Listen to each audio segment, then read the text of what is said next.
దేవునికి సన్నిధిలో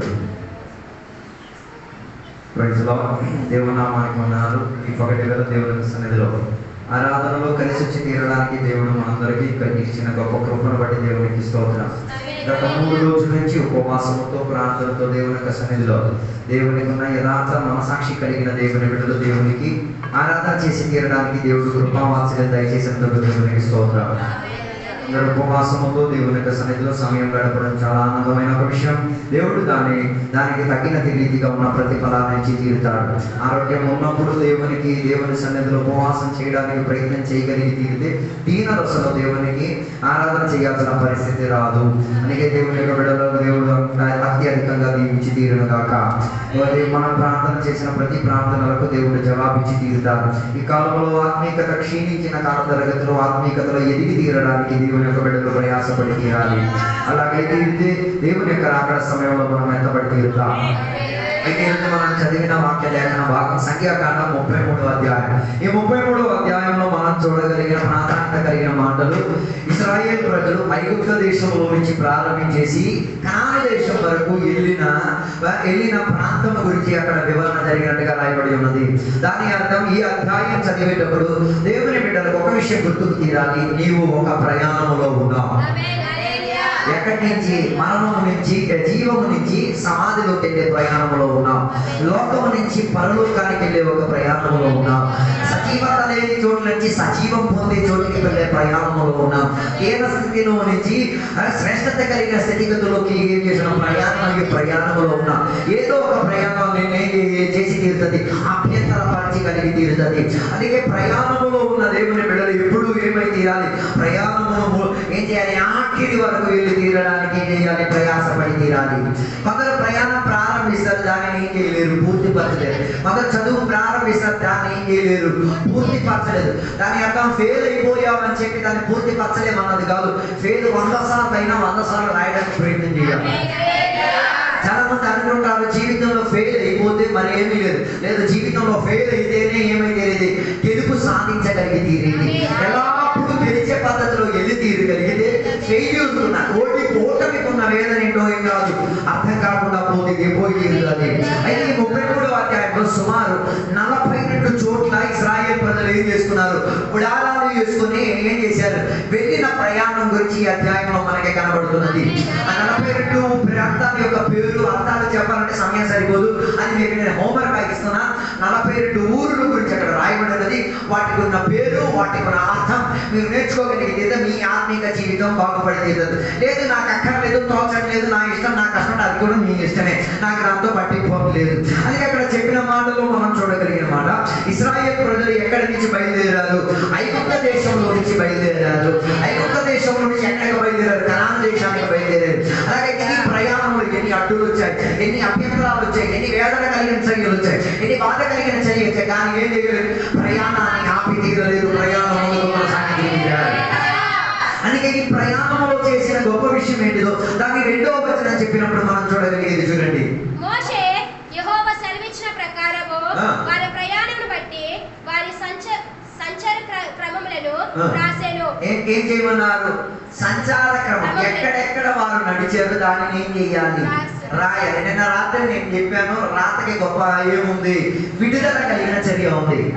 సంఘంలో వాక్యం చెప్పేటప్పుడు ఈ క్లాసులో ఏగలు తిరుగుతున్నట్టుగా పువ్వులు వినడం కాదు, రాయడం నేర్చుకోవాలి. పాఠాలు తెలియకపోతే నేర్చుకుంటే నేర్చుకోవడం సులభమే. నేను చెప్పినప్పుడు రాతకి ఏముంది? శక్తి ఉంది, రాతకి బలం ఉంది.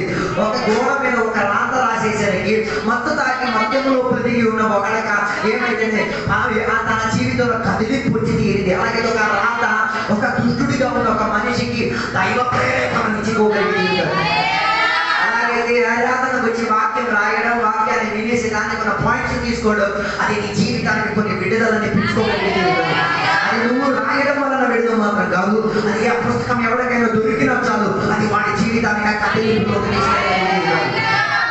ఈ కాలంలో దేవుని యొక్క బిడ్డలే ఏమైపోయారు?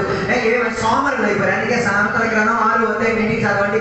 సోమరులు అంటే ఒక స్కూల్ మీరు జాయిన్ అయిపోండి. ఆ స్కూల్లో మీకు బుద్ధి వస్తుంది. ఆ స్కూల్లో మీరు కనీసం ఏమై మారవచ్చు? చేయమైనా మారవచ్చు. దాని అర్థం మనిషి మనిషిగా బతకడానికి నేను దౌర్భాగ్యం.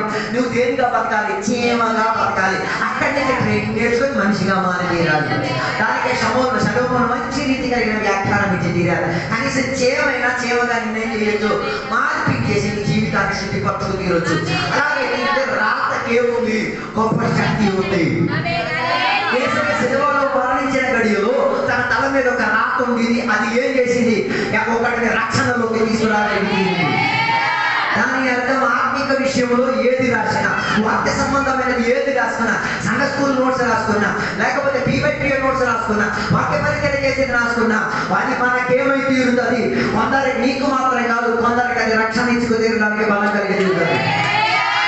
అందుకే రాతకి చాలా ప్రత్యేకత ఉంది. అందుకే నేను రాత్రి నిన్ను ఫిలోమోను పత్రికలో నుంచి నేను చెప్పాను, ఫిలోమోనుకి మాత్రం కాదు సంఘ బిడ్డలకి ఆయన ఏం చేశారు? ఆ పత్రికను రాసి పంపించారు. ఎందుకో తెలుసా? ఒక ఖైదీగా, దొంగగా ఉన్న ఒక మనిషిని ఏం చేయడానికి, చేర్చుకు తీయడానికి ఒక రికమెండేషన్ లెటర్గా మారింది. అందుకే పౌలు తన పత్రికలో అన్ని చెప్పుతున్నాడు, విశ్వాసులు నాకేమై ఉన్నారు? రాత అయి ఉన్నారు, పత్రిక అయి ఉన్నారు. You are a message for your pastor. ఈ పాస్టర్ గారికి ఒక సందేశం అయి తీరాలి. అందరు పాస్టర్ గారికి ఏం కాదు? రాత కాదు. ఆ పాస్టర్ రాస్తారు, కొడతారు. ఎందుకంటే ఏమి దానివల్ల ఏమి ఉండదు, ఉపయోగం ఉండదు. కానీ సంఘ బిడ్డలు కాపరికి ఏమైంది? ఒక రాతగా ఉండి తీరాలి, ఒక రికమెండేషన్ లెటర్గా ఉండి తీరాలి, ఒక హెచ్చరిక ఇచ్చే పద్యముగా ఉండి తీరాలి, విడుదల తెప్పించుకొని ఒక భాషాంతరముగా మారి తీరాలి. అందుకే ఒకసారి ఈ పాస్టర్ గారు వచ్చినప్పుడు మీ పాస్టర్ గారు అడిగారు, అయ్యారు నా గురించి ఏం రాయడానికి ఏమైనా ఉందా ఒకసారి రాయండి. అప్పుడు నీకు పాస్టర్ అనుభవం తెలుసుకోవాలి. వచ్చేవారం వచ్చినట్టు అయ్యా నా గురించి రాయడానికి ఒక 5 మాటలు రాసి చూపించండి అయ్యా. ఏమి మీరు అందరికీ రాయడానికి మాత్రం మొత్తం నెగిటివ్గా ఉంటుంది, పాజిటివ్ ఏది ఉండదు. అందుకే కదా 7 సంఘాలకి ప్రకటన గ్రంథం 7వ అధ్యాయం చదివినప్పుడు 7 సంఘాలకి రాత రాసినప్పుడు వారి గురించి పొగడడానికి ఉంది, వారి గురించి కించపరచడానికి ఉంది. ఏ కారణం నేను పైకి ఉందో ఈ పరిశోధించుకో. ఒక రాతలో రాత ఏమవుతుంది? మేనే ఎక్కే లోపు రాసి నేను దేవుడు నీ కాటాన్ని ఏం చేస్తా? తోకం వేసి తీస్తే తోకం ఎటు పక్క కాటాన్ని ఎగుతుంది. పరిశోధన కలిగి ఉంది. అందుకే మాస్టర్ గారికి నువ్వు పత్రికగా మారితే కాటా ఎటు పక్క ఉంటుంది? మంచితనం వైపు ఉంటుందా, చెడ్డతనం వైపు ఉంటుందా? అందుకే కదా దేవుడు ఒక పుస్తకం రాశారు. ఏంటిదో? మంచిదైనను చెడ్డదైనను రాసే ఒక పుస్తకం. ఒక పక్క మంచి, మరొక పక్క చెడ్డ. ఏ పుస్తకంలో నా నాటకం పెద్దదో ఈ పక్కన పరిశోధన కలిగి తీరాలి. ఎన్ని ఆరాధనలు ఎగ్గొట్టావు, ఎన్ని ఆరాధనకి లేట్కి వచ్చావు, ఎన్ని ఆరాధనకి చప్పటి కొట్టాడు, ఎన్ని ఆరాధనకి కాన్ఫిడం లేదు, ఎన్ని ఉపవాసకుడికి ఎగ్గొట్టావు, వీటన్నింటి గురించి రాత రాసి ఉంటుంది. నాకు తెలిసి రాయట సంఘ బిడ్డలో 90% మంది ఈ రేట్లో ఎక్కువ ఉంటుంది, ఆ 90% మందికి ఈ రేట్లో ఉంటుంది, చెడులో అధికంగా ఉంటుంది. ఈ పక్కన నా రాతను మార్పించుకోవాలి, మంచి ఏదైనా రాత రాయించుకుంది. ఏమీ రాత లేను ఒక్కడే ఉన్నాడు, వాడికి ఫ్రెండ్ అవ్వకుండా ఉండడానికి ప్రయత్నం చేయకుండా అన్ని రాతలుగా సౌభాగ్యం చెందు దేవుని యొక్క బిడ్డలుగా ఏమై తీరాలి? ప్రయాణం చేయడానికి ప్రయత్నం చేస్తూ తీరాలి. అందుకే అధికంగా ఏం చేయాలి? మంచి చేయడానికి కోరి తీరాలి. అధికంగా ఆత్మీయతలో ముందుకు కొనసాగడానికి కోరి తీరాలి. ఎందుకంటే వీటన్నిటికీ ఏముంది? ఒక రికార్డ్ హిస్టరీ ఉంది. అన్నిటికీ దేవుడు ఏం చేస్తున్నారు? రికార్డింగ్ చేస్తున్నారు. అదే రీతిగా 33వ అధ్యాయంలో వీరు 42 చోట్ల నివసించిన దాని గురించి మోషే ఏం చేసుకున్నాడు? దేవుని యొక్క ప్రేరేపణ ద్వారా దాన్ని ఏం చేయమని చెప్పారు? ఎందుకు రాసేది? Why do you write? ఎందుకు కొందరు పుస్తకాలు రాసేది? ఎందుకు కొందరు నోవెల్స్ రాసేది? ఎందుకు కొందరు కారణం తెలుసా? ఆ మనిషిని తర్వాత గుర్తించు తీయడానికి, ఆ మనిషి యొక్క ప్రభావాన్ని గుర్తించుకు తీరి ఏమై తీరేది? విడుదల పొందిక చేయడానికి. అన్నిటికైనా ఖరీదైన చోటు ఎక్కడ ఉందో మీకు తెలుసా? మనకి ఇష్టం కాని ఒక చోటే సమాజం. కారణం ఏంటి తెలుసా? ఎన్నో పుస్తకాలు ఇప్పుడు కూడా మనసు లోపల ఒదిగి ఎక్కడ వచ్చేది, ఎక్కడ పూడ్చిపెట్టబడి తీరింది, సమాజంలో పూడ్చబడింది. ఎన్నో ఐడియాస్, ఎన్నో బిజినెస్, ఎన్నో తలంపులు, ఎన్నో పద్ధతులు, ఎన్నో క్రమాలు, ఎన్నో ఒక భాషగా చచ్చిపోతే ఎన్ని వాక్య పరిచయం మెదడు లోపల ఒదిగిపోయి అక్కడ ఉండిపోయింది. దాని అర్థం సమాజం మనకి ప్రాధాన్యత. నేను అవేం అనట్లేదు. ఇలాంటి వెంటే కొంతమంది విషయాలు అక్కడికి వెళ్ళిపోయి ఎక్కడ నాకు అన్ని దొరికేది అంత మాత్రం విద్యాలు అన్ని చేసేది విశ్వాసానికి ఎన్ని బోధ విద్యాలు వాటి వల్ల ఏ ప్రయోజనం ఉండదు. అక్కడ మనకి ఏం దొరికేది లేదు, కేవలం తలుచుకు తీరాలి. అన్నిటికైనా శ్రేష్ట ఖరీదు ఎక్కడ ఉంది? సమాధిలో ఉన్నది.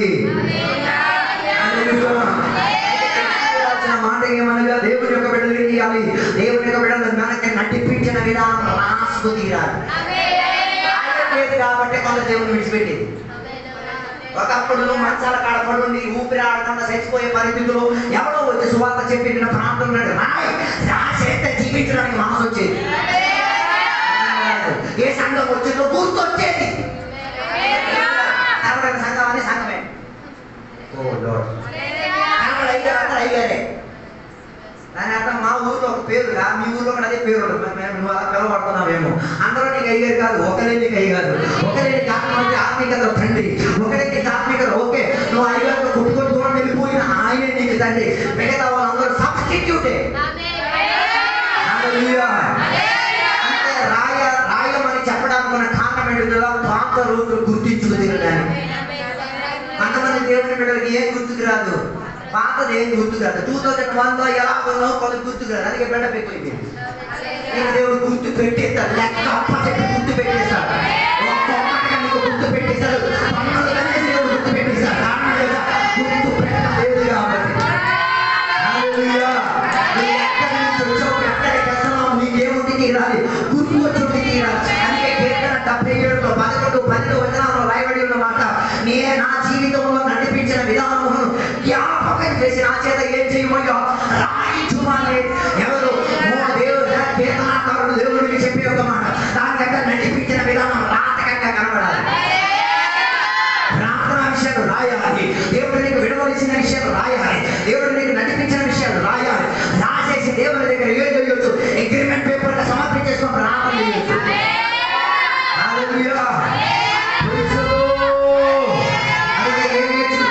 మన జీవిత స్థితిగతుల దేవుడు మనకి చేసినది, మనం దేవుని పట్ల చేసేది రాయాలి.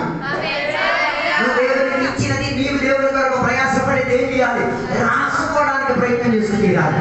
రాయగలిగి తీరితే దేవుని పట్ల ప్రేమ అధికంగా పెరగడం ప్రారంభించుతుంది.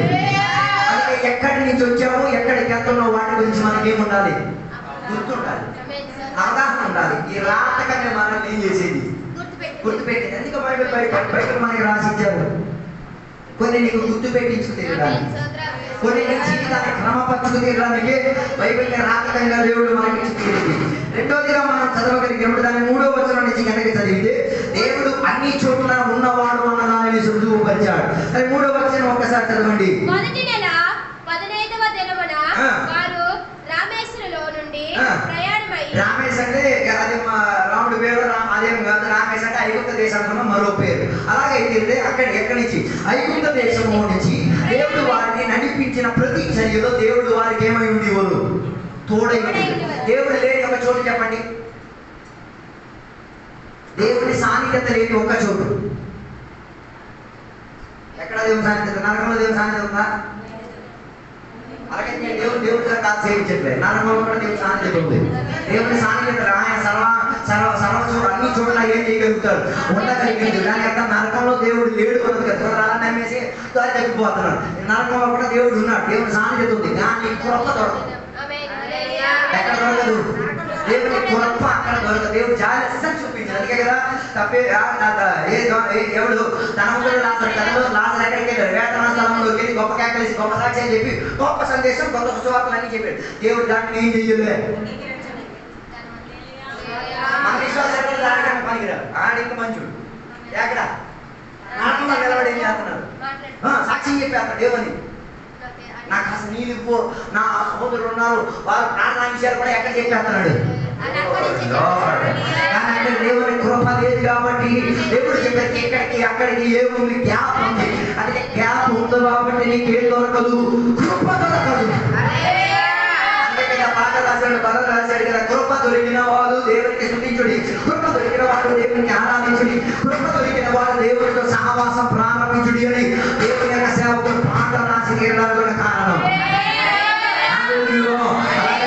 దేవుడు అన్ని చోట్ల ఉన్నాడు. నరకములో కూడా దేవుడు ఉన్నాడు. తన సాన్నిధ్యత లేని ఒక్క చోటు కూడా లేదు. దేవుని యొక్క సాన్నిధ్యత లేని ఒక్క చోటు కూడా ఎక్కడ లేదు. ఈ ప్రపంచ వ్యాప్తిలో ఎక్కడా లేదు. అన్ని చోట్ల దేవునికి ఏముంది, దేవుని యొక్క సాన్నిధ్యత ప్రత్యేకత చెందినట్టుగా ఉంది.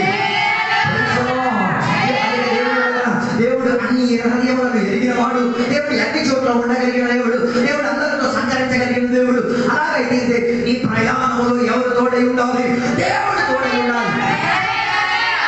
ఇంకో మాట చెప్తే నీకు వేదన కలుగుతుంది. ఈ ప్రయాణంలో దేవుడు నీ తోడై ఉంటే కొన్ని సందర్భంలో భార్య నేను విడిచిపెట్టచ్చు, పిల్లలు నేను విడిచిపెట్టచ్చు, నీవు సూరు వాళ్ళు నేను విడిచిపెట్టచ్చు, నీ స్వజనులు నేను విడిచిపెట్టచ్చు, నీ పొరుగు వారిని నేను విడిచిపెట్టచ్చు, నువ్వు ఒంటరి వాడిగా కూడా ఏం చేయొచ్చు, మిగిలి తీరచ్చు. కానీ ఆయన సాన్నిధ్యంలో జీవించి తీరడానికి ఏం చేయాలి? ప్రయాసపడి తీరాలి. హల్లెలూయా. అందుకే దేవుడు అన్ని చోట్ల ఉన్నాడు.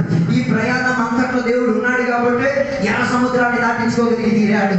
దేవుడు వారికి ఏం చేశాడు? నీళ్ళలో నుంచి ఏమి మోయించుకోగలిగి తీరాడు, నీళ్ళలో ఇచ్చుకోగలిగి తీరాడు. మూడోదిగా దేవుడు వారికి ఏం చేయాలి? పద్ధతిని క్రమశిక్షణించుకోగలిగి తీరాడు. తర్వాత దేవుడు వారిని సీనాయిలో ఏమి చేయాలి? దేవుడి యొక్క ధర్మశాస్త్ర గ్రంథాన్ని వారికి ఇవ్వగలిగి తీరాడు. అలాగైతే ఈ ప్రయాణంలో ఏముంది? శిక్షణ ఉంది. ఈ ప్రయాణంలో ఏముంది? రెవల్యూషన్ ఉంది.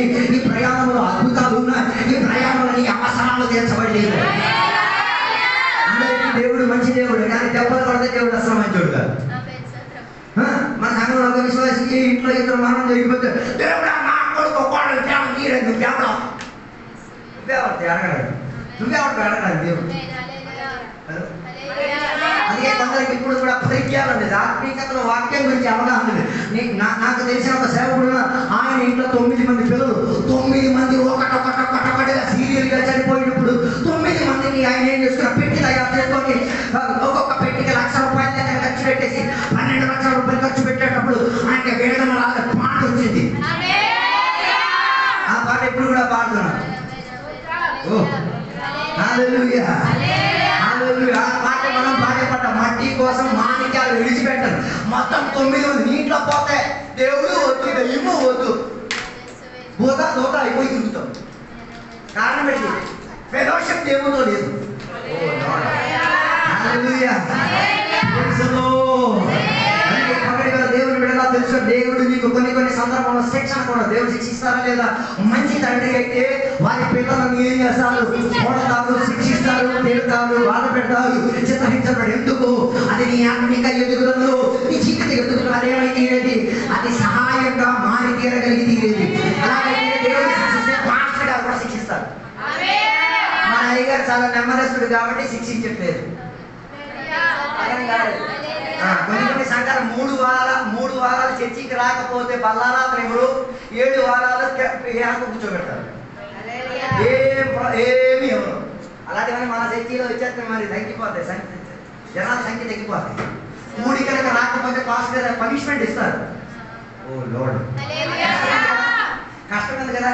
అలాంటి అయ్యేది అయిపోతే మరి మన వాళ్ళకి మరి ఓ జీసస్ శిక్షిస్తారు పాస్టర్. నాకు తెలుసు ఒక పాస్టర్ పొరపాటు చేయడం వలన సేవా పరిచర్యలో ఆయన ఏం చేశారు?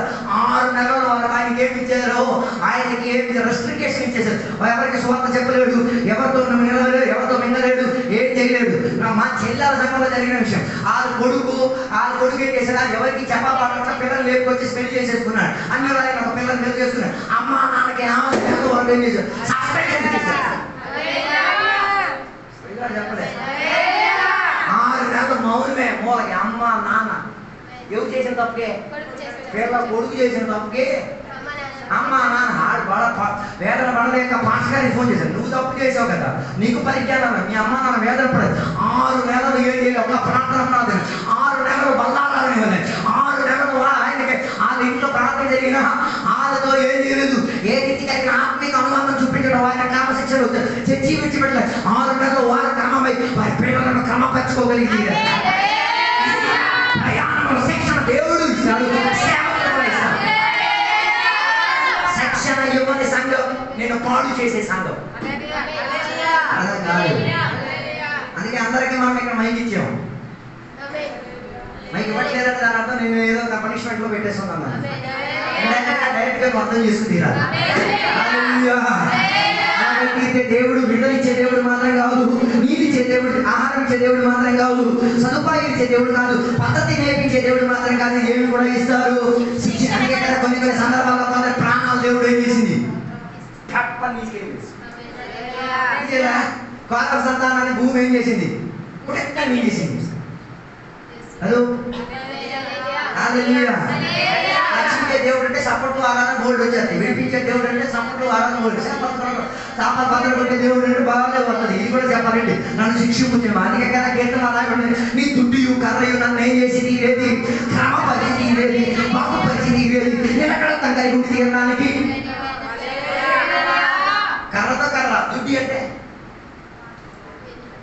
మనకి తెలియదు, అదే బాధ ప్రాబ్లం. దుడ్డి అంటే అది ఒక పెద్ద లంబా కర్ర, అది దాన్ని సాగదీయొచ్చు. దానికి ఎలా కొడుతుంది, ఇలా మానుకుంటుంది. ఏమంటది? మళ్ళాగే కదా పరిగెట్టే విధానం ఉంది కదా, ఇటు పట్టం ఉంది, దాన్ని ఏం చేస్తారు, ఈ స్పీడ్ లో లాగిన గొంతుకు అది ఏమైంది, ఇక్కడ కట్టే, ఇక్కడ చిన్న మచ్చ వచ్చేది, పర్వాలేదు అలా తీసుకొచ్చి ఆయన మందుల జింక పరిగెట్టద్దే. దూకుడు ఎక్కువ కదా, అక్కడ ఎక్కడ గొయ్యి చూసేసరికి ఇదేం చేస్తుంది, దూకేది. ఈడేం తీయలేదు, కిందకి వెళ్ళి దానికి ఈడేం చేస్తుంది, దీన్ని సాగదీసి పట్ట బయట. దేవుడు కొన్ని సందర్భంలో దేవుడు నేను శిక్షిస్తున్నాడంటే దాని అర్థం దేవుడు నేనేం చేస్తున్నాడు, ఏ కోతులో నుంచో ఎక్కడో పడిపోయిన చోటు నుంచి దేవుడు నేనేం చేస్తున్నాడు, లేకపోతే తిరుగుతున్నాను. అందుకని ప్రార్థన, దేవా నన్ను శిక్షించుకు దేవా, నన్ను క్రమపరచుకు దేవా, నన్ను కొట్టు దేవా, నన్ను బాగుపరచుకు దేవా, నేను శిక్షణ అనువదించి ఏమైంది నాకు మంచి కుమార్తెగా ఉన్న లెక్కింపులో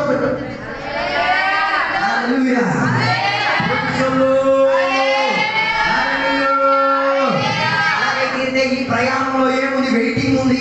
ఈ ప్రయాణంలో ఏముంది, దెబ్బలు ఉన్నాయి. ఈ ప్రయాణంలో ఏముంది, మన వీక్నెస్ అన్నింటినీ కూడా దేవుడు క్రమపరుస్తారు. ఈ ప్రయాణంలో అరణ్యం ఉంది, ఈ ప్రయాణంలో వేదన ఉంది. ఎందుకు ఇవన్నీ నిన్ను ఏం చేయడానికి, తయారు చేసుకుని డైమండ్ తెలుసా మీకు? డైమండ్ తెలుసా? డైమండ్ తెలీదా? ఎప్పుడైనా హైదరాబాద్ వెళ్తే కోహినూర్కి వెళ్ళి కోహినూర్ నాకు డైమండ్ తెలిసి చూడండి. ఒకనాటి కాల తరగతి అది ఏమై ఉంటుందో బొగ్గై ఉంది. చదవండి తెలుసుకోగలుగుతారు. హల్లెలూయా. ఒక కాలంలో అదేంటిది పొగ్గు, తర్వాత ఏమైంది, ఒక కాలంలో అందరూ తొక్కేసే వస్తువు, ఒక కాలంలో అందరికి పనికిరాని వస్తువు, ఒక కాలంలో మసిగా మాడిగా ఏది పడితే అన్ని ఏమైంది, నల్లగా అయిపోయేది. అది తెల్లగా మారిపోయడానికి దానిని ఎంత ప్రాసెస్ లో తీసుకెళ్తారో తెలుసా? ఎంత దానిని వేదపరుస్తారు, ఎంత దానిని నొప్పిలోకి తీసుకెళ్తారు, ఎంత దానిని కాలుస్తారు, ఎన్ని కెమికల్ దాని మీద వేస్తారు. ఇది ఏసి ఏసి ఏసి ఏసి ఈ లోపల ఉన్న శ్రేష్టత ఏమైంది బయటికి వచ్చింది. ప్రయాణంలో ఏమైనా చిత్రహింస పెట్టేటట్టు తెలుసా? మెరుస్తున్న డైమండ్ గా మారిపోయిరా, మెరుస్తున్న బంగారంగా మారిపోయిరా, మెరుస్తున్న వస్తువుగా.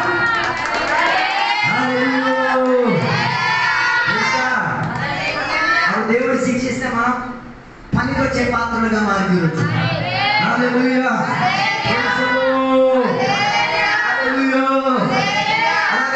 మూడోదిగా మనం చదవగలిగి తీరితే, పాతకాలంలో దేవుడు మనకి చేసిన దాంట్లో ఉన్న వేదనను చూసి నువ్వు ప్యారలైజ్ అయిపోకూడదు. ప్యారలైజ్ అంటే లక్షావాయు సందర్భాలు వచ్చేసింది. పాతకాలంలో దేవుడు నాకు అప్పు తీర్చడానికి చప్పట్లు పట్టు, నువ్వు ప్యారలైజ్. సారీ ఏమైపోయావు నువ్వు, దాని అంటే మన చర్చికి వచ్చి ఏం చేయలేవు. ఎందుకు పట్టలేకపోతున్నాం? ఆ రోజు దేవుడు కొట్టారు కదా, అది గుర్తుకొచ్చి ఏం చేయలేవు అన్నాడు.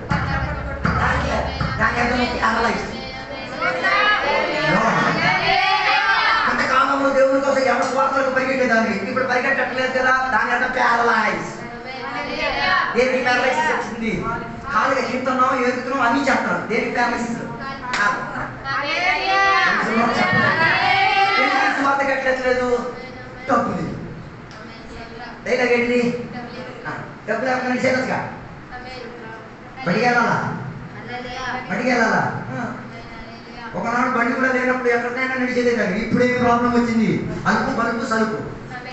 దానివల్ల ఏమన్నా డబ్బు లేదయ్యా. చాలా మందికి పాస్ట్ ట్రామా, గత కాలంలో జరిగినది కొన్నాళ్ళు ఏం చేసింది? ట్రామాలోకి తీసుకెళ్ళింది. అది ఆరాధన చేయలేడు, దేవుని బిడ్డలతో సహవాసం చేయలేడు. కారణం పెట్టి ట్రామా లోపల ఉండబట్టి కష్టం నీకే వచ్చింది, మాకేం ప్రాబ్లం లేదు.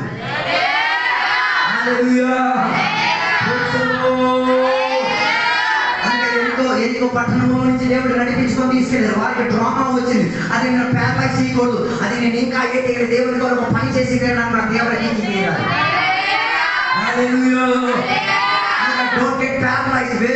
నీవు ఆత్మిక స్థితిగతులు నువ్వేం కాకూడదు, అంగవైల్యం కాకూడదు. ఒక పాస్టర్ గారు పరిచర్య లేకపోవడం వలన దేవుని దగ్గర ఒక ప్రార్థన మనాటి ఒక ప్రార్థన దేవా నాకు పరిచయం లేదు, నాకు ఒక గొప్ప పరిచయం వచ్చి తీరేందుకు నాకు ఒక సాక్ష్యం. ఆ పాస్టర్ మన చర్చికి వచ్చి వాక్యం కూడా చెప్పారు. ఆయన దేవుని దగ్గర చెప్పిన ప్రార్థనకి దేవుడు 7 రోజుల లోపునే జవాబిచ్చారు. సూపర్ దేవుడు. ఏమైనా తెలుసా, బైక్ తోలి ఒక ఇంటికి ప్రార్థన చేయడానికి వెళ్ళే సమయంలో దేవుడు ఆ ప్రార్థనకి జవాబు ఏం తెచ్చారు, పెద్ద టిప్పర్ లోరీ కింద ఈయన తోలేశాడు. కాలు ఏమైంది, టిప్పర్ లోరీ కాలు ఎక్కేసింది. సాక్ష్యం సూపర్గా వచ్చేసి ప్రార్థన విషయం ఉంటే వాక్య పద్ధతికి వచ్చింది.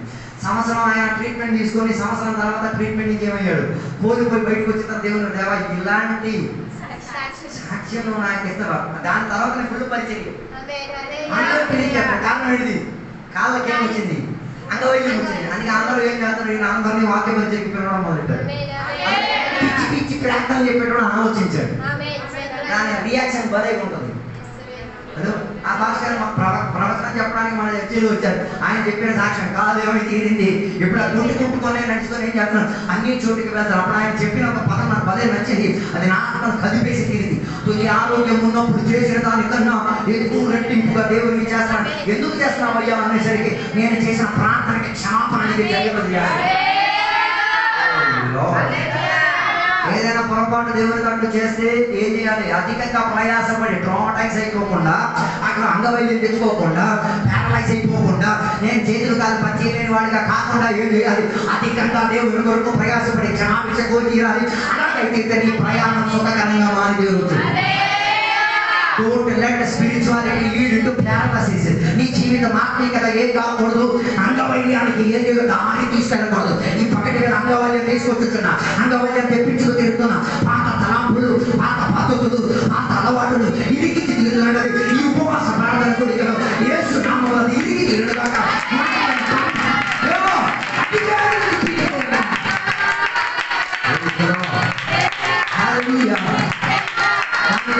పూర్తిగా కలిపి అలాంటి జీవితం ఏమైతే వచ్చు ముందుకు కొనసాగి తీరేతరుగా దేవుడు సహాయపడుతున్నాడు. ఇశ్రాయేలు ప్రజలకి 42 సబ్స్టేషన్లో నిలబడినప్పుడల్లా కొన్ని సందర్భాల్లో దేవుడు ఎవరి చేతికి పంపించారు, శత్రువుల చేతికి పంపించేసి విరిగి చేశారు. చెప్పలేదు. కొన్ని సందర్భంలో దేవుడు ఎవరి చేతికి మనల్ని ఇచ్చేస్తారు, మనుషుల చేతికి మనకి ఇచ్చేస్తారు. అందుకే కదా గడపత్రికి వెళ్ళడానికి కాంగ్రెస్ ఉమ్మేసేది, తన్నేది, కొట్టేది ఏమిటి, నేను అక్కడ అప్పగితని. ఇప్పుడు నీ స్పిరిచువాలిటీ చూపించు, అలాగే ఇప్పుడు నీ ఆత్మీయత చూపించు, ఇప్పుడు నీ అనివాస చూపించు, ఇప్పుడు నీ ప్రవచనం చూపించు.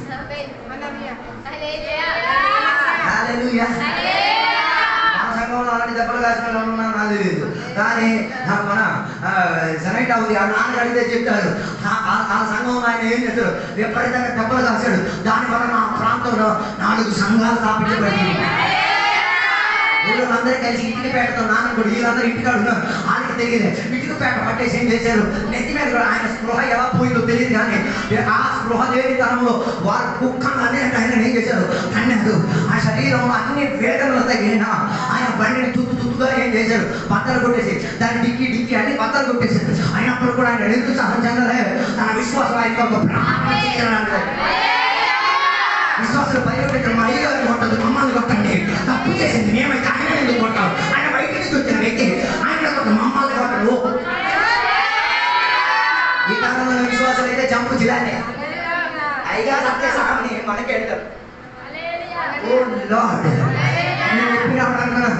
కొన్ని సందర్భాలు ఎందుకు దేవుడు వాళ్ళ చేతులు ఇచ్చారు, అప్పుడు అభిషేకం కనబడి తీరేది, అప్పుడు ప్రార్థన కనబడి తీరేది. అందుకే పాస్టర్ గారు నేను తర్వాత అయ్యా ఆ దెబ్బలని కాసిన తర్వాత ఎలా వేయాలి ఆత్మిక మనసు ఏం చెప్తారు, అదితో అది కాసిన తర్వాత ఇంటికి వచ్చి ప్రార్థన చేయడానికి మనసు వచ్చిందిరా, అది ఉంటే దెబ్బలు కాసిన తర్వాత ఇంటికి వచ్చిందిరా, ఇంకా ఆత్మ భావం వచ్చిందిరా.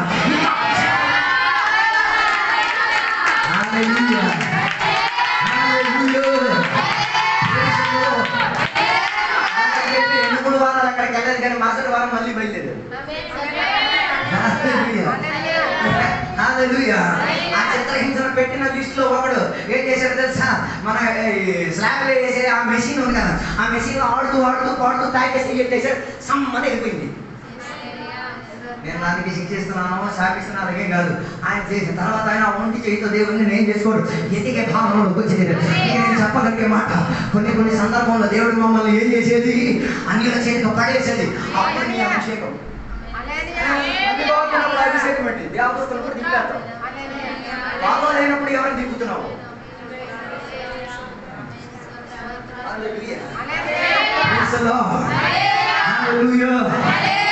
అలాగైతే దేవుడు నిన్ను ఏం చేస్తారు? ప్యారలైసిస్ చేసే స్థితిగతి తీసుకొస్తారు. దేవుడు అనుమతించకుండా ఏదైనా సోదరు మన జీవితం వస్తాయా? ఓ లార్డ్, యోబు జీవితం చూడండి. యోబు జీవితం పైన దేవుడు ఏం చేశారు? ఎవరి చేతికి అధికారం ఇచ్చారు?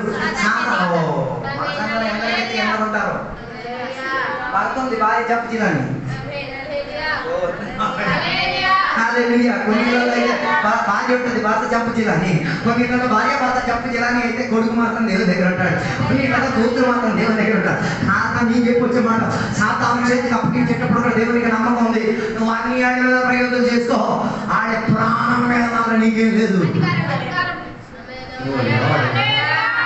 ఎంతమంది పిల్లలు చనిపోయారు? ఉన్న పిల్లలు మొత్తం చనిపోయారు, ఉన్న ఆస్తి మొత్తం పోయింది, ఉన్నది మొత్తం కోల్పోయింది. ఇక ఏమైపోయాడు? బెకారీ అయిపోయాడు. ఏమైపోయాడు? పెంకు తీసుకొని ఏం చేస్తున్నాడు? శరీరం అంతా పురుగు పట్టేసి పెంకులు పట్టుకొని ఇదేదో ఆట ఆడుకుంటున్నాడు. ఆడమ్మ తినమ్మా, ఈ మాంసం బాధేదా? ఎక్కడ తిను, ఇక్కడ బాధేదా? ఎక్కడ తిను, ఇక్కడ తిను. అయితే పురుగుల మంది ఒక డబ్బా కొనేసి, యేసు దేవుడా, ఇందుకే నన్ను రక్షించింది, ఇందుకే నేను దేవునికి నమ్ముకుంది, ఇందుకే నేను కానుకలు ఇచ్చింది అన్ని చెప్పి అన్ని అయిపోయిన కదా ఏనే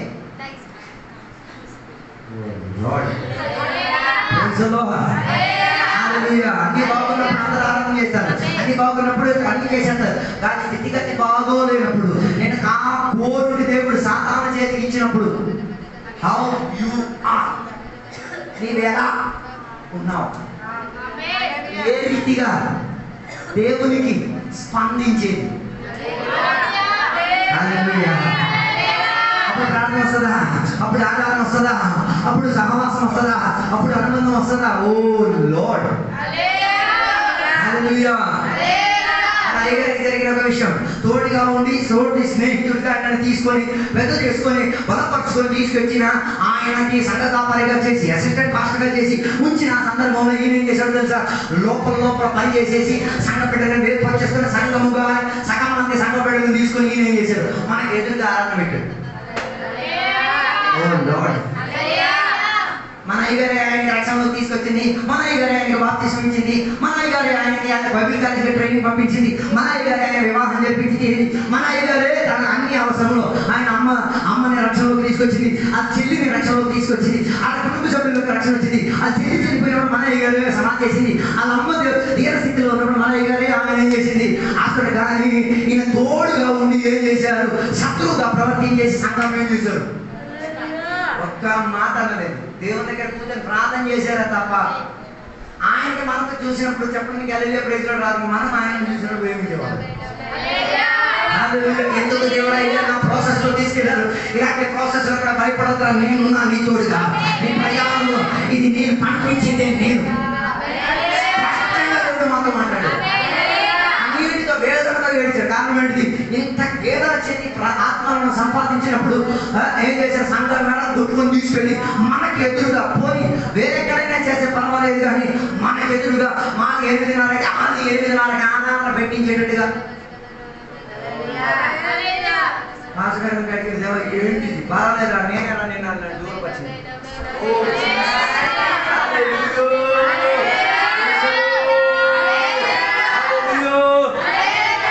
దేవుడే ఆయన ఏం చేసింది? దూరపరిచింది. చివరికి జరిగిన బాధ దేవుడు తెలుసా? ఆయన స్థితిగతివన్నీ పోయి తన విశ్వాసిని వేరే చేతికి అప్పగించేసి చివరికి ఈయన సేవా పరిచర్య మానేసి పురుగుల మందు తాగి తీరడానికి నా నిర్ణయంలో గెడ్డాలు పెంచుకొని వెళ్ళిన సందర్భంలో ఎందుకో దేవుడు ఆ ప్రాంతంలో వెళ్ళిన సందర్భంలో ఎందుకో దేవుడు ఇలా ఆత్మ ప్రేరేపించాడు. అక్కడ నీ సేవకుడు అడగా ఆయన దగ్గరికి వెళ్ళి ఒక్కసారి ఏం చేయి కలవమని చెప్పారు. ఎందుకో తెలియదు, కానీ వెళ్ళేటప్పుడు ఆయన అక్కడ కలవలేదు, కానీ ఏదో మనం తిరిగి వచ్చిన సందర్భంలో ఈయన మనకి కలిశారు. ఆ రోజు ఆయనతో మాట్లాడి క్రమపరిచి సిద్ధిపరిచి ఆయనని మరలా దేవునిలో ఏం చేశాం? నిలకడతం కలిగించి తీరగలిగాం. ఆయన మమ్మల్ని ప్యారలైజ్ చేసినప్పుడు ఆయన ప్యారలైజ్ మేము బాగు చేశాం. అందుకే దేవుడు కొన్ని సందర్భాల్లో మనల్ని ఏం చేసి తీరేది? శత్రువుల చేతికి చేరి సతాయించిన వారి చేతిలోకి చేరి అలా చేసిన వారికి మనం ఏమై తీరాలి? వైద్యముగా మారి తీరాలి, చికిత్సగా మారి తీరాలి, అభిషేకంగా మారి తీరాలి, ప్రార్థనకు జవాబుగా మారి తీరాలి, దేవునికి నచ్చిన పెరుగుగా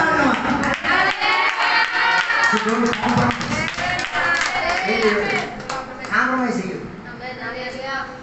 అందుకే మనకి ఆ రోజు ఇచ్చి నేటికి కూడా తెలుసు, తోడుగా ఉన్న విశ్వాసాలు కూడా ఉంటారు అనే గ్యారంటీ కూడా లేదు. ఆపర్చునిటీ, ఒక అవకాశం దొరికితే అయ్యా లేదు, గారు లేదు. ఇప్పుడు అయ్యా గారు, అయ్యా ఉండదు, గారు ఉండదు, మిగతా అని వచ్చేది. అయినా కూడా మేము ఆయన ప్యారలైజ్ చేయలేము, ఆయన తిరిగి బలపరిచే ప్రయత్నంలో ఉండి చేయగలుగుతాం.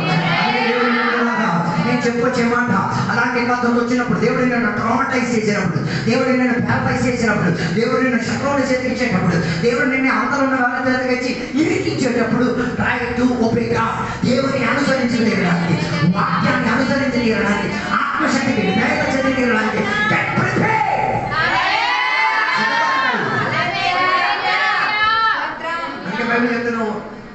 అనుసరణం, obedience is greater than sacrifice.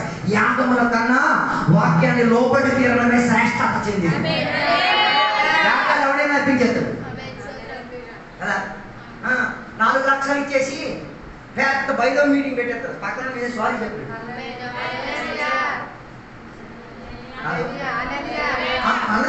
అదే కదా కొంత మీటింగ్లు పెట్టేసేది, 40 లక్షలు 30 లక్షల మీటింగ్.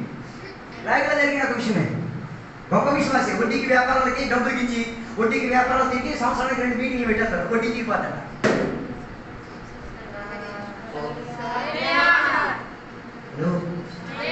వచ్చిన పాస్టర్కి, చేసిన పాస్టర్కి, నడిపిన పాస్టర్కి అందరికీ డబ్బు డబ్బు డబ్బు డబ్బు. ఏమంటున్నాడు, ఈ వడ్డీ వ్యాపారంలో దేవుడికి కూడా నేను మనకి ఇచ్చేస్తాను. చివరికి కరోనా వచ్చింది. కరోనా వచ్చినప్పుడు ఈడే దేవుడు సేవించిన ఆయన చేయలేదు. చివరికి ఎక్కడ తలపెట్టుకున్నాడు తెలుసా విశ్వాసి? ట్రైన్ కింద తలపెట్టుకున్నాడు. దేనికి? వ్యాపారం దేవుడితో మొదలెట్టాడు కాబట్టి. Be very serious about the things which you do for God. దేవుని కొరకు చేసే దానిని అతి తీవ్రతగా సీరియస్గా ఆలోచించి చేయాలి. హెచ్చరిక నేను చెప్తున్నా, ఆసామాస తమాసా కాదు. దేవుని విషయం ఎప్పుడు ఇట్స్ సీరియస్లీ. నువ్వు అగ్గి మీద ఆట ఆడుతున్నావు, నువ్వు రెండో ఖడ్గం మీద దాడి చేసి వెళ్తున్నావు. అందుకే ఆలోచించి ఏం చేయాలి, ఆలోచించి పని చేసేసి పని చేసి వెరీ బ్యాడ్. చాలా కష్టకరమైన విధానం ఇవ్వదు. ఆలోచించండి దేవుని బిడ్డలారా. అందుకే నేను చెప్పినప్పుడు అనుకున్నాను, ఏముండి తీరాలి? విధేయత ఉండి తీరాలి. దేని పట్ల? వాక్యం పట్ల విధేయత ఉండి తీరాలి. వాక్యం చెప్పుతున్నదో అది మనం నెరవేర్చడానికి మన పరిశ్రమలోకి దిగాలి. ఏం చేయడానికి? కణానికి వెళ్ళు అంటే వెళ్ళాలి అంతే. మరి అక్కడ పెద్ద సైనికులు ఉన్నారు, మిడతలాగా ఉన్నారు, నీకేమో చెప్పారు, వెళ్ళమని చెప్పారు కదా. మిగతా ఆలోచించమని ఎవరు దీనికి చెప్పారు? అందుకే కదా అబ్రహాం దగ్గరికి వచ్చి దేవుడు చెప్పినాడు, నేను నీకు చూపించే దేశం వైపు నువ్వేం చేయాలి? ప్రయాణం పంపాలంటే అడ్రస్సారు కదా, ఏ ఊరికి వెళ్ళాలా ఏమనగలే. ఆయన జస్ట్ రెడీ అయిపోయి విధేయతతో బయలుదేరడం మొదలెట్టి కావట్లేదు. మనకెందుకు కావట్లేదు? కానీ మనం యాగం అర్పించేది బయలుదేరి ఏం చేస్తారు? దేవుని ప్రసన్నపరిచేద్దాం చూసేస్తాం. వాక్యం విను, తర్వాత ఆరాధన అభిషేకం ఆనందించి వాక్యానికి లోబడు, తర్వాత అభిషేకము, ఆరాధన, వాక్యం పరిచర్య, బోధ, ధర్మ. First obey. Hallelujah. Obey the code of God. దేవుని పరిచర్య, సువార్త చెప్పుకు తీరడానుకున్న విధేయత. అందుకే మత్తయి సువార్త పుస్తకం 28వ అధ్యాయం 18, 19, 20 వచనం ప్రకారంగా దేవుడు ఇచ్చిన ఒబీడియన్స్ కోడ్ ఏంటది? భూలోకం అంతటికి వెళ్ళి అందరికీ ఏం చేయాలి? సువార్త. ఎవరు చెప్పాలి? అది సజీవుడు చెప్పాలి, అది నిన్నోడు చెప్పాలి. ఒబే. ఎక్కడికి వెళ్ళి? భూదిగాంతములను ఎవరికి చెప్పమని చెప్పారు? చదవండి ఒకసారి. 18, 19. అయితే యేసు ఎద్దుకు వచ్చి పరలోకమందును భూమి మీదను నాకు సర్వాధికారము ఇయ్యబడి ఉన్నది. కాబట్టి మీరు వెళ్ళి సమస్త జనులను శిష్యులుగా చేయుడి. తండ్రి యొక్కయు కుమారుని యొక్కయు పరిశుద్ధాత్మ యొక్కయు నామములోనికి వారికి బాప్తిసం ఇచ్చుచు నేను మీకు ఏ సంగతులు ఆజ్ఞాపించునో వాటన్నిటిని వారికి బోధించుడి. ఇదిగో నేను యుగ సమాప్తి వరకు సదాకాలముతో మీతో కూడా ఉన్నానని. అప్పుడు ఎవరికి చెప్పాలి? It's an obedience call. దేనికున్న కాల్? విధేయత చెందుకోవడానుకున్న ఒక ఆహ్వానం. ఇది దేనికున్న ఆహ్వానం? విధేయత చెంది తీరడానికి ఉన్న ఒక ఆహ్వానం. It's a call. ఎవరికి? అందరికీ ఉన్న ఆహ్వానం. సమస్త జనుల దగ్గరికి మనం వెళ్ళి ఏం చేయాలి?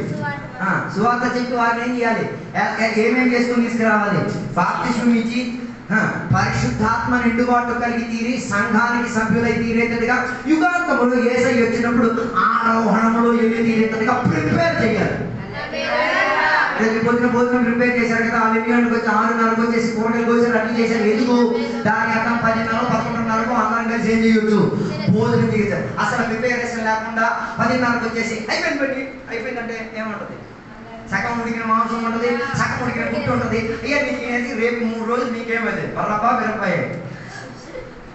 ఇటు చెంగు పట్టుకొని కొందరు బరబ్బా, ఇటు రోడ్ల పట్టుకొని కొందరు బరబ్బా, కొందరు పొలం బరబ్బా, అటు ఇటు బరబ్బా అయిపోతారు. అది కాకుండా ఉండడానికి ప్రిపరేషన్. అర్థం కాలేదు. సో ఎప్పుడు నువ్వు దేవునికి విధేయత చేస్తావో అప్పుడే దేవుడు నీకు కాలింగ్ ఇచ్చి తీరేది. అదే కదా యేసయ్య శిష్యులు అందరూ కూడా వల కడుక్కుంటూ ఎక్కడ ఉన్నారు? సముద్ర తీరమున వెళ్ళినప్పుడు యేసయ్య వారికి ఏం చేశారు? ఒక ఆహ్వానం ఇచ్చారు. ఫాలో మీ, నన్ను వెంబడించుము. వెంటనే వాళ్ళు ఏమి విడిచిపెట్టారు? వాళ్ళని విడిచిపెట్టారు, పడవని విడిచిపెట్టారు, అనుబంధాలు విడిచిపెట్టారు, భార్యను విడిచిపెట్టారు. భార్యను విడిచిపెట్టారు అంటే సంబంధం వదిలిపెట్టేశారు కాదు.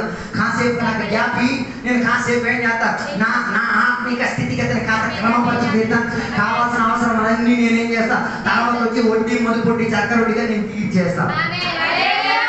I really love that voice. ఆ భార్యలు నేను సమర్థించి ప్రేమించుతున్నాను.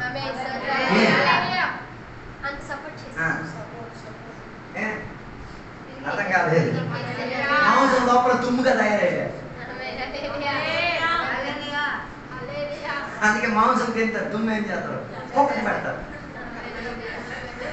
మీరు పెట్టకపోయినా కుక్క వచ్చి. So don't be a bone inside a meet. అందుకే మాంసం లోపల ఏం కావద్దు? తుమ్ము మొక్కలా కావద్దు. హల్లెలూయా. అందుకే తుమ్ములా తుమ్మాలి. ఆ భార్యను ఏం చేయలే, భర్తలకు ఏం చేయలే, దుమ్ము మొక్కగా దూరేసేసి ఏం చేయలే, పోలీసు చంపేయాలి. వెళ్ళిరా నాయన నువ్వేదు, నేను పిల్లల విషయం ఏం చేసుకుంటా. నీ భార్యను అలా ప్రిపేర్ చెయ్యి, నీ భర్తను అలా ప్రిపేర్ చెయ్యి.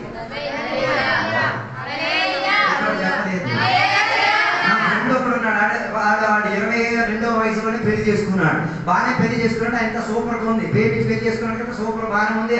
అంత కూడా అది అందగతి వీడు అంత కూడా సూపర్గా ఉంది. కొన్ని రోజులు పోయిన తర్వాత ఈయనకి ఒక రోగం వచ్చింది. ఆ రోగానికి మన ప్రత్యేకత ఏంటి కదా? దుమ్ములన్నీ కూడా పొడి పొడి అయిపోద్ది. దుమ్ములన్నీ అప్పుడు ఏ భార్య ఐ లవ్ యూ అని చెప్పేది, ఇప్పుడు ఆ భార్య సీఏ లెటర్ అంటుంది. తర్వాత ఈ ఆయనకి ఎంత రిక్వెస్ట్ చేస్తాం, ఒరే నువ్వు ఎలాగో చచ్చిపోతావురా, నేనేం చేయాలి? ఆయన మరి మనసు ఉన్నాడు కాబట్టి ప్రేమ నేను చూసుకున్నాడు. సరే అమ్మాయి ఆయన వదిలేసి ఈమె వెళ్ళేసి ఏం చేసింది? వేరే వాడికి పెళ్లి చేసాను కాబట్టి ఐ లవ్ యూ చెప్పిన పిల్లే ఉన్నారో లేదా? వివాహానికి ఏర్పడుతున్నారు, వివాహంలో ఉన్నోళ్ళు వివాహ జీవితంలో నడిపించడం బాగా ఆలోచించండి. ఈరోజు నీ భర్త భార్య బాగానే ఉంటారు, రేపు ఏమైపోవచ్చు. నేను శాపం చెప్పట్లేదు, నేను ఎవరి మీద శాపం రావాలనుకోవట్లేదు, జరగవచ్చు అంటున్నాను. నేను కేసు ఆధారంగా తీసుకుని నా మీద కేసులు కట్టేయకండి. నాకు ఏదైనా జరగవచ్చు, జరుగుతుందే నేను అన్నట్టు జరగవచ్చు. అప్పుడు కూడా వారిని ఏం చేయగలిగి తీరాలి? సొంత భర్త అయితే భర్తగా, భార్య అయితే భార్యగా వారిని ఏం చేయాలి? నేను చేర్చుకోగలి. దుమ్ము మొక్కగా తయారు కాకండి, మాంసం మొత్తగా తయారయ్యండి, తోడుగా ఉండి. ఆ ఒప్పందం చెప్పేది కదా, ప్రాణానికి ప్రాణం, దుఃఖంలో, కష్టములో, వేదనలో, నొప్పిలో, అన్ని సమస్త పరిస్థితుల్లో నేను నీకేమై ఉంటా? I will be with you. మరణం తప్ప నీకు నాకు నా అనుబంధంలో ఎప్పుడు కూడా ఏం చేయలేదు, ఏర్పరచలేదు అన్న ఒప్పందాలు స్థాపించుకు తీరడానికి విధేయత కావాలి మనకి.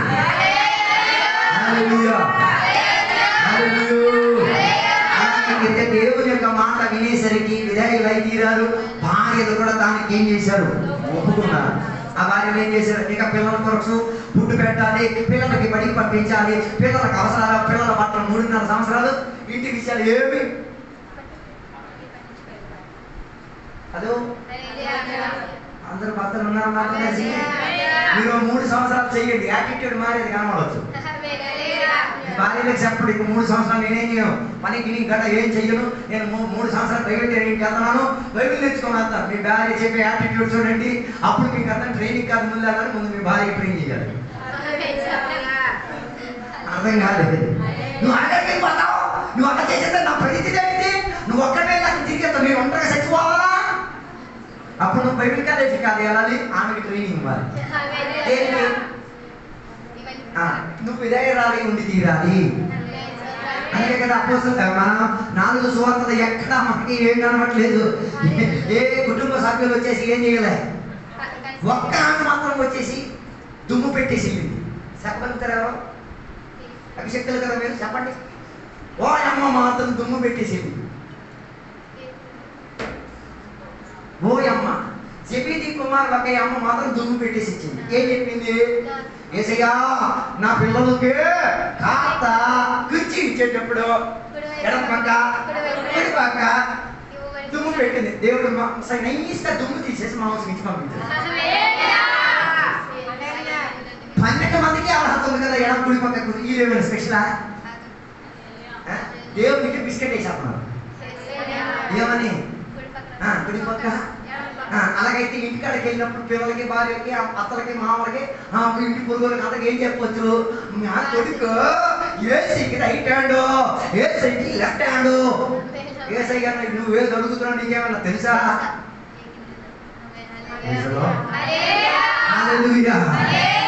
చెప్పినప్పుడు అనుకున్న ఉద్దేశం విధాయతలో నీకేముంది? ఒక పిలుపు ఉంది.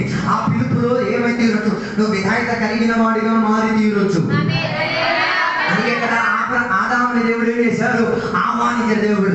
ఆహ్వానించినప్పుడు ఆయన ఏం చేయలేకపోయాడు?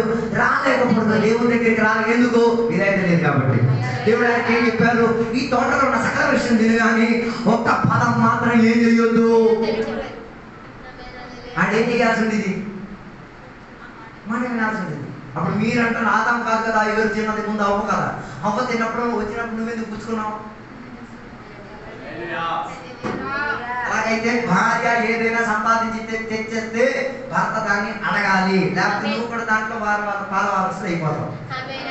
ఏం అడగాలి? ఎక్కడి నుంచి వచ్చింది, ఏం చేసావు, ఎలా సంపాదించావు, ఏంటి దీని వెనకాల ఉన్న ప్రియం, ఏమి అడగా పడగా ఏట్లేదు, దొరికితే చాలు తినేయడం, టింగ్ టింగ్ లాగా తిరగడం. హలో, అక్కడ ఉన్నారా లేదా? అందరూ నా రాళ్ళు పట్టుకొని రెడీగా ఉన్నారా? హల్లెలూయా, హల్లెలూయా. అందుకే హవ్వ తెచ్చింది, ఆదాం ఏం చేశాడు? ఆదాం ఎందుకు తిని ఉంటాడు చెప్పండి? ఒక కారణం లేదు. ఆ ఫలం తినేసరికి ఏమేమైపోయింది? లేదు, బట్టలు లేకుండా అయిపోయింది కదా. ఒక పురుషుడి దగ్గరికి బట్టలు లేకుండా ఒక అమ్మాయి వస్తే ఏమైంది? ఆమె ఏం చెప్తే మాటకు కొట్టేస్తారు. అందుకే నెక్స్ట్ ఇంకొక థాట్ వెళ్ళే, ఇంకొక ఆలోచన వెళ్ళాలి. కారణం ఏంటిది? అందం, చందం, గంధం. అందం, చందం, బంధం. తర్వాత బంధకం. భార్య పండు తీసుకొచ్చినప్పుడు ఆమె ఎలాగా మారిపోయింది, ఏం పోయింది? అలాగైతే సంఘంలో సంఘ బిడ్డలు ఉన్నారు. మహిమ పోయినోడు బోర్డు సామగ్రి తీసుకొస్తారు, పుచ్చుకోమాట. అది దిగంబరత్వం చూసి నాయన నీ సొమ్ము నాకు వద్దు, నీది నాకు నువ్వే నాకు కావాలి. చెప్పడం కష్టం. ఆఫర్లు తీసుకొని వస్తాడు. ఏమని? పన్ను చెయ్యొద్దు, ఆయుధ దగ్గరికి వెళ్ళొద్దు, ఆ చిట్టి కారణకి వెళ్ళొద్దు, ఆఫర్ ఇస్తాను. ఆఫర్కి అయిపోయావు నువ్వు. హలో, అందుకే కదా దేవుని యొక్క దాసు బాలాకు బలియామును ఏం చేసుకున్నాడు? అతి తెచ్చుకున్నాడు. దేనికి? ఇశ్రాయేలు ప్రజలకు ఏం చేయడానికి? చేపలు ఏం పుచ్చుకొని, సిరి డబ్బు పుచ్చుకొని ఏం చేసేద్దామని ఎన్ని ప్లానింగ్ చేసినా ఏం కావట్లేదు, వర్కౌట్ కావట్లేదు. చివరికి ఏం చేశాడు తెలుసా? ఒక చిన్న ఐడియా ఇచ్చేసేపోయాడు. ఏడిది? వాళ్ళందరూ నివసిస్తున్నారు కదా, ఆ గుడారం వైపు ఎవరు పంపించండి, జిగాని పంపించండి. జిగా అంటే కాళ్ళంతా పట్టీలు, చెవులంతా జిల్జిల్జిగా, ముళ్ళంతా జిల్జిల్జిగా, మొత్తం డిస్క్ డ్యాన్సులు, మొత్తం ప్రదర్శన పరిచేటట్టుగా ఉన్న శరీర ప్రదర్శన, ఇవన్నీ కలిపి వెళ్ళేటట్టుగా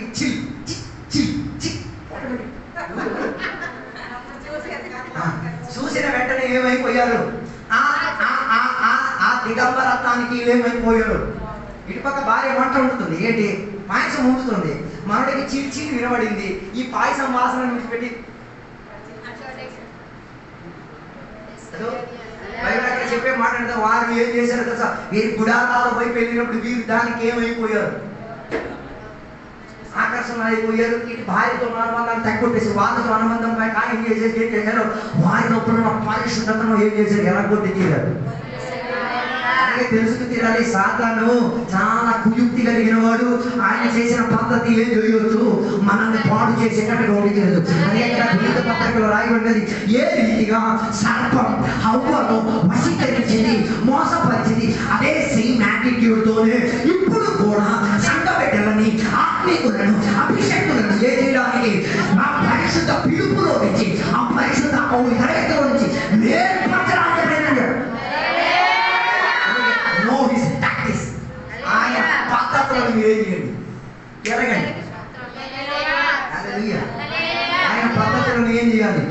ఎరిగి తీరాలి. అందుకే కదా ఆ 56వ వచనం 51వ వచనం నుంచి కిందకి చదవగలిగితే అక్కడ ఒక మాట విగ్రహారాధనకి అర్పించిన కొన్ని విషయాలు అక్కడ రాయబడినట్టుగా మనకి అక్కడ కనబడుతున్నది.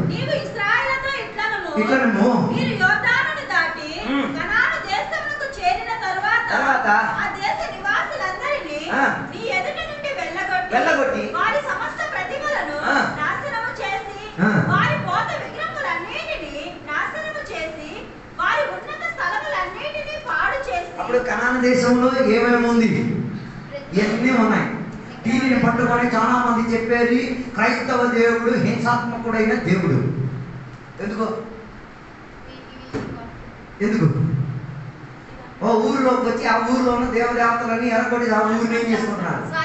స్వాధీనపడి. నేను వినలేదా? యూట్యూబ్ గట్ట వినట్లేదా? బాగా వినండి. ఇలాంటి బాగా వింటారు కదా.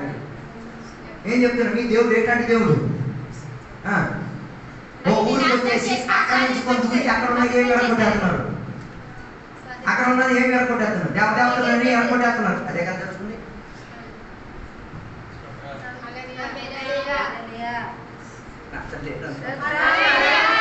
అది చెప్పింది కరెక్టే కదా? అది చెప్పింది వాస్తవం కదా? జరగట్లేదుగా? హలో, దీనికి మనం ఏం జవాబించుకోగలిగితే మీరేం జవాబిస్తారు? మీరు కూడా అవును కరెక్టే, అది కరెక్ట్ అనిపిస్తే మనం లేకుండా సెచ్చి కదా. మరి ఎందుకు అది చెప్పింది కరెక్ట్? హలో, ఉన్నారో లేదో నాకు తెలియదు. దేవునికి వాళ్ళ మీద కోపమా?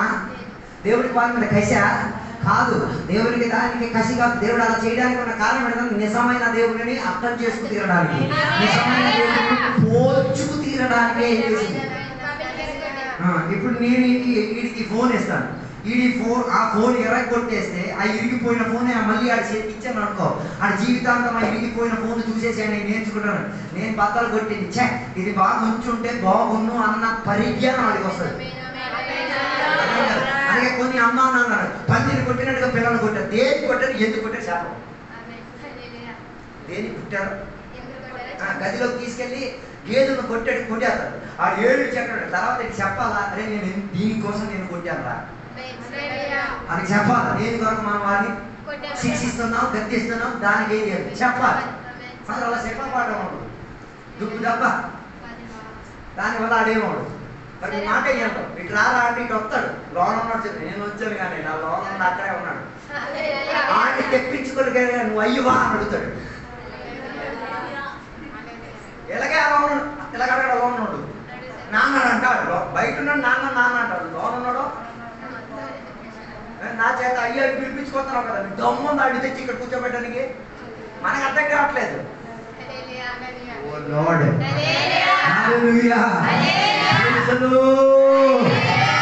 అదే దేవునికి విడవాలా? దేవుడు అక్కడ ఉన్న దేశంలో ఉన్న అన్యారాధనని ఎరగొట్టడానికి ఉన్న కారణం ఏంటో తెలుసా? సత్యారాధన అంటే ఏంటో వారికి ఏం చేయడానికి, అర్థం చేయించుకు తీరడానికి. ఏ దేవుడైనా ఆ దేవుడు ఏం చేయగలిగేది, మాట్లాడగలిగే దేవుడివి, మన దగ్గర కాగలిగే దేవుడు, మనతో ఏం చేయగలిగే, సంభాషించుకోగలిగే దేవుడికి 5 క్వాలిటీస్ ఉన్నాయి. పోయిన రోజు నేను మా ఇంట్లో పిల్లలతో నేను మాట్లాడు, ఆయన నిత్య యుగమును ఉండగలిగిన వాడైతే ఆయన దేవుడు, ఆయన అన్ని చోట్ల ఉండగలిగిన వాడైతే ఆయన దేవుడు, అన్నిటి గురించి అవగాహన కలిగిన వాడు దేవుడు. అన్ని చోట్ల ఆయన ఉండగలిగి తీరాలి, అన్నిటి గురించి ఆయనకు అవగాహన ఉండి తీరాలి, అన్నిటిపైన ఆయనకు అధికారం ఉండి తీరాలి. ఆయన ప్రారంభం ఉండకూడదు, అంతం ఉండకూడదు. దేవుడు మరణంగా జన్మదైనప్పుడు మరణం కూడా ఉండదు. అలాంటి మీరు మా ప్రశ్న అడుగుతారా, యేసు వచ్చి జన్మించారు, మరణించారు, ఆయన దైవత్వం మరణించలే, మానవతత్వం మరణించారు. ఇది అర్థం చేయకుండా మళ్ళీ నీకు బేసిక్ నేర్పించాల్సిన యేసయ్యలో 2 గుణాతిశయం ఉంది, మనలో ఒక గుణాతిశయం. మనం ఏంటిది, మన మానవులము. యేసయ్య మానవుడు మాత్రం కాదు, ఎవడు, ఆయనలో దైవ్యత్వం కూడా ఉంది. So he is 100% God, 100% man. ఆయన 100% దేవుడు, 100% మానవుడు. అలాగైతే మనం యేసయ్యను నమ్మిన వారు మనం కూడా ఏమైతే క్రీస్తు అయిపోతారు, అంతే కదా. అందుకే కొందరు పాస్టర్ వాక్యం చెప్తుంటారు, మనం కూడా దేవుడు అయిపోతాం. దేవుడు అవుతారా? వాక్యాలు ఉన్నాయి కదా, క్రీస్తులాగా మారిపోతాం, క్రీస్తు అయిపోతాం. ఒక క్రీస్తుని చంపారు, ఇంకొక మనం ఒక్కొక్క క్రీస్తు అయిపోయింది. దాని అర్థం నువ్వు ఫుల్లీ 100% ఏం కాలేదు, దేవుడు కాలేదు. దైవ స్వభావంలోకి నీవేమైతే ఎన్నిక పొందుకు తీరా, దైవ స్వభావంలోకి అనురూపి అయితేరా. డూప్ అయ్యో, డూప్ అంటే వచ్చిన హీరో ఉన్నప్పుడు సబ్స్టిట్యూట్ హీరో లాగే అవుతాడు, కొంత మాత్రం డూప్. అప్పుడు దేవుని స్వభావంలోనే కాస్త మనకేముంది, మార్పు చర్య ఉంది. అందుకే దేవునికి ఉన్న మహిమకి మనకున్న మహిమకి ఏముంది, కాస్త వేరియేషన్ ఉంటుంది. లేకపోతే మనం దేవుని మీద ఏం చేస్తాం, కూడు పెట్టేస్తాం, అంతే కదా. మాస్టర్ గారు నన్ను బోర్డు పేమెంట్ చేస్తాను, మాస్టర్ గారికి కన్నం పెట్టేస్తారు. కాబట్టి సాతానికి వెళ్ళి ఆయన బాగా చేశాడు, ఆయన నన్ను కనిపించుకుని భలే చేసేసాడు. ఆడే ఏం చేశాడు, ఉన్నదాన్ని మొత్తం జరగొట్టేసి ఏం చేశాడు, ఆడు పడిపోయి మిగతా నన్ను పడగొట్టేశాడు. అందుకే నేను చెప్పి రావడం అనుకున్న ఉద్దేశం, వీరి మధ్యలో ఈ రీతి కలిగిన ఉంచడానికి కూడా కారణం ఏంటి తెలుసా, నిత్యమైన దేవుడు ఎవరో తెలియవచ్చు తీరడానికి. ఎల్లప్పుడు మన హృదయంలో ఎరిగిన దేవుడు ఎవరో వారికి తెలియవచ్చు. అలాగే తీరితే ఆ నిజ దేవుడిని అర్థం చేసుకుని తీరడానికి దేవుడు ఏం చేశాడు, ప్రాసెస్ క్లీన్ చేశాడు. అలాగని చెప్పి మనకు క్రైస్తవులకు ఏం లేదు, విగ్రహారాధన లేదు. క్రైస్తవులకి ఏం లేదు, విగ్రహారాధన లేదు, ఏం ఉండకూడదు. నీ కొడుకుని నువ్వు అధికంగా ప్రేమిస్తున్నావంటే నీ ఐడలే.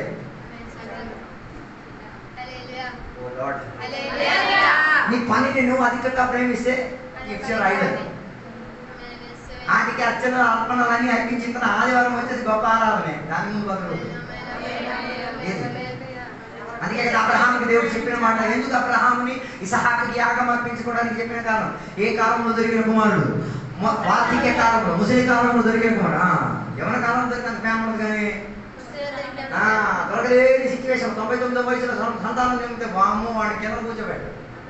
నాకు తెలిసిన ఒక పేరెంట్స్ ఉన్నారు, వాళ్ళు ఎన్నో సంవత్సరాలు కాసిన తర్వాత 55 సంవత్సరాల పిల్లలు పుడితే ఆడిని కింద నిలబెట్టలే. 7 సంవత్సరాలు అయింది ఆడికి నడవడం రోజు, కారణం ఏంటి సార్, కింద నిలబెట్టలే. చివరికి డాక్టర్ ఏం చేశారు, ఆ అమ్మ నాన్నకి ఒక 6 నెలలు ఏం చేశారు, అరెస్ట్ చేసి పెట్టేసి తర్వాత కొడుకుని హాస్పిటల్ తీసేసి హాస్పిటల్ రోజు నడవడానికి ట్రైన్. ఎంత అయింది, సంవత్సరం 7 అయింది, 7 రాదు. అంగాలన్నీ ఎలాగ ఉండిపోయింది. ఇది ఎలాగంటే తర్వాత ఏమైపోతాడు, లేదు మోకిలి అయిపోతాడు, షెటిల్ కాడ ఎలాగ ఏనాడు ఎత్తుంటాడు. ఇది రాకపోతే మరి ఇదే కదా.